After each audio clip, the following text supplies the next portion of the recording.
Well, we know electric vehicles are all the rage, and this is one of the first brand new Nissan Leafs to hit the streets in North America. In fact, there's only 5 been delivered to customers. We managed to get our hands on one of them to test drive it.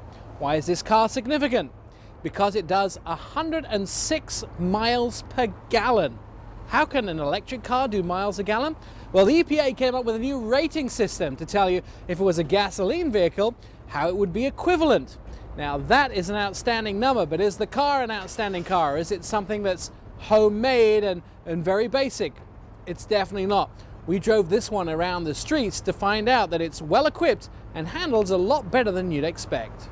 Well, handling the Leaf driving around the streets was actually a lot better than I'd expected. It turns well, it accelerates well for what you'd expect an electric vehicle to do. The look on the exterior of the vehicle is mild but pleasant. On the interior, all the appointments that you'd expect. AM/FM radio, XM, CD and auxiliary jacks for your iPod, a map navigation system, and of course your Bluetooth. But the real story is on the fuel. So the fuel economy and pollution figures are attractive, but they don't begin to tell the whole story. Energy is never free, and electricity to power an electric car has to come from somewhere. Coal and natural gas hold a much lower concentration of energy than gasoline. So in fact, the overall energy efficiency of the Leaf could be less than half the claimed 106 miles a gallon in the city. And significant greenhouse gases and other pollutions are released by the coal and gas-fired power plants. However, Nissan have made a bold move. They put an electric car on the streets first in the United States as a new model, and they are doing a lot to help our environment.